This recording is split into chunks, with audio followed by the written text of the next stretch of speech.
In this video, we'll explore some basic customizable contents, their purpose, and where they are visible on the site. Let's start by opening the CMS content page in the Admin Control panel. Here, we can find all the customizable contents of the site. First, we will look at some customizable sections, and then customizable pages. So, our step 1 is customizable sections.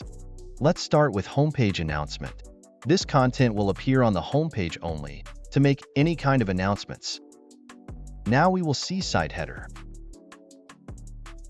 This content will appear on every page and can be used for showing crucial information such as alerts or announcements. Now we will see site footer.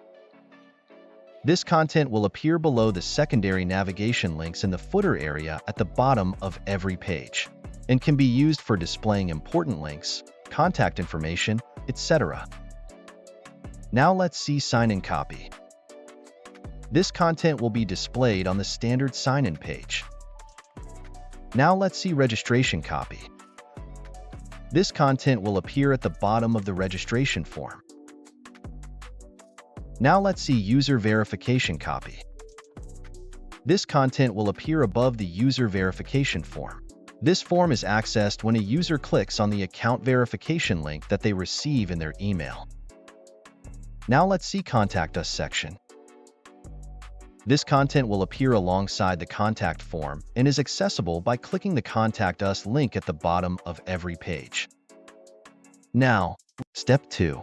Customizable pages. Let's explore some fully customizable pages such as Terms and Conditions, About Us, Help, Privacy Policy, etc.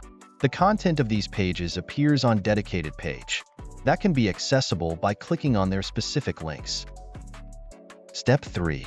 Navigation menus. This feature allows you to add links to header navigation menus that will be visible in mobile view only.